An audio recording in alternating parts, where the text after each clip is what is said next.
ساڵی 2023 بۆ جیهان ساڵی گۆڕانکاریە سیاسیەکان بوو کۆمەڵێک شەڕ و نارامی لە ناوچەکە ڕوویدا بەگشتی لەگەڵ دەستپێکی شەڕی ئۆکرانیا و رووسیا هاوکات لە ماوەی 7 ڕۆژی ڕابردووشدا شەڕی ئیسرائیل و حەماس گۆڕانکاری گەورەی بەدوای خۆی داهێناوە، بەڵام پەیامی سەرکردەی وڵاتانی جیهان لە 2024 چی لە دەخوێنرێتەوە؟ ئایا ئەم ساڵی کۆتایی هێنان بە شەڕ و نائارامیەکان دەبێت یان نە گۆڕانکاری دیکە لە ئارادا دەبێت؟ زیاتر قسە دەکەم لەگەڵ بەڕێز وریا قەرەداغی شۆڤەکاری سیاسی لە زۆتەرمیر لە هۆڵەنداوە لەگەڵم دەبێت. بەڕێز وریا، ئەم کاتت باش ساڵی نوێت پیرۆز بێت.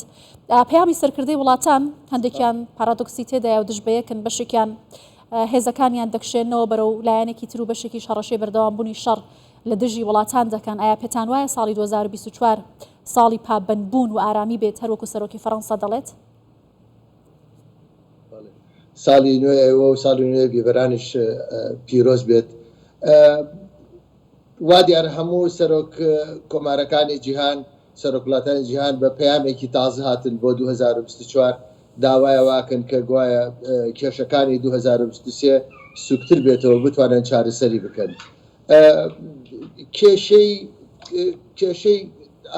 کێشەی وا هەیە پێویستی بە چارەسەر کتوپڕ هەیە، کێشەیشی وا هەیە پێویستی بە چارەسەری درێژخایان هەیە.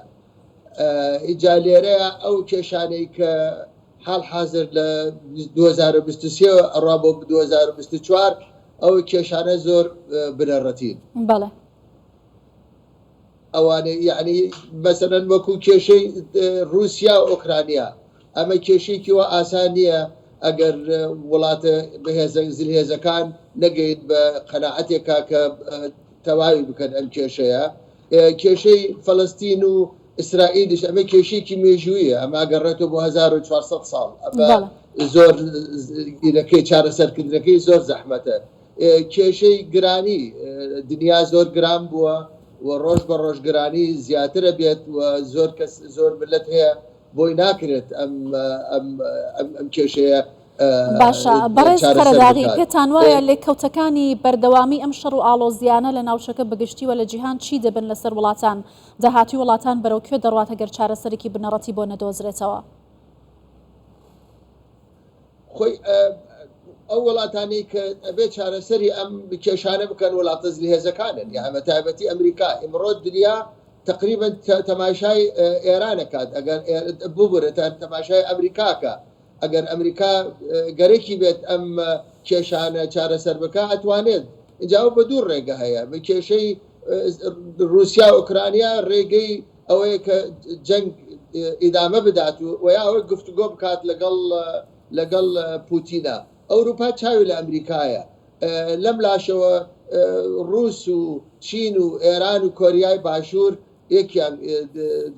کۆریای باکوور یەکیان گرتووە. اینجا ئەمە چارەسەرەکەی بەدەستی ئەم زلهێزانەیە.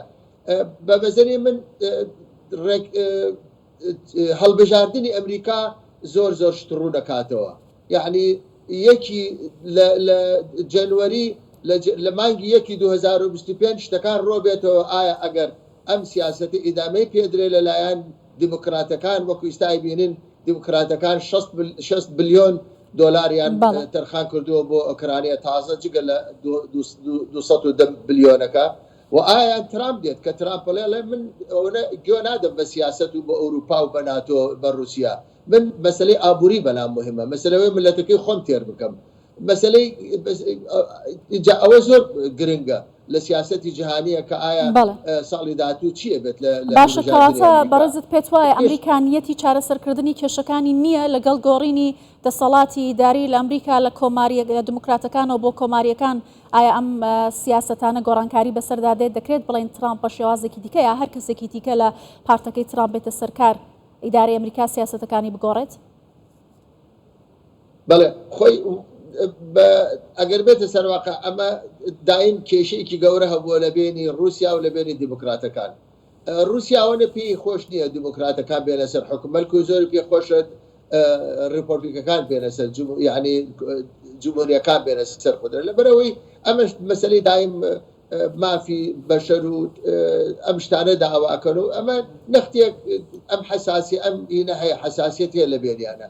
من لەو بڕوایم ئەگەر دیموکراتەکان بێنە سەر قدرەت هەم ئیدامادرێ بەم سیاسەتەیە پشتگیری لە ئۆکرانیا دش بە ڕووس و ئەوان وا تەماشاکەنەمە بەرەیەکە بەرەی رووسیا و چین و کۆریا و لەگەڵ ئێرانە وەمانە پێڵێن هێزی شەڕ وەکو ئەمریکا بەکارێنێ لەم لاشە مەسەلەی ئیسرائیلە مەسەلەی ئیسرائیل و مەسەلەی فەلەستین بڕا بکەم ئەمیش ئەم کێشەش ئیدامەی پێدا ئەگەر جمهوریەکان ئەگەر دیموکراتەکان لەسەر حکم بێنین واحتمالی شەیە کە ئەم شەڕی حوتی ئۆکتۆبەری 2023 احتمال هەیە لە دوای لە پاشەمە چارەسەرێکیش پەیدا بکرێت بۆ مەسەلەی فەلەستین و ئیسرائیل چونکە ئەمە هەموو ناگرێتەوە ئێستا بەس ئیسرائیل نیە ئەو تا لە لبنانە ئەو حکوومەتێنەی کە لەژێر دەستی ئێرانە ئەوە لبنانە ئەوە یەمەنە ئەوە عێراقە ئەوە سووریایە ئەوە خۆی ئێرانە ئەمیش گەورا بێتە ڕۆژ بە ڕۆژ گەورا اینجا چارەسەرکردنەکەی ئێستا ئاسانترە لەوەی کە وڵاتانی زیاتر بەشدار بنی. بەڵێ بەڕێز وریا قەرەداغی شۆڤەکاری سیاسی زۆر سپاس لە زۆتر میر لە هۆڵەنداوە لەگەڵ کوردستانی سوچوار بووی.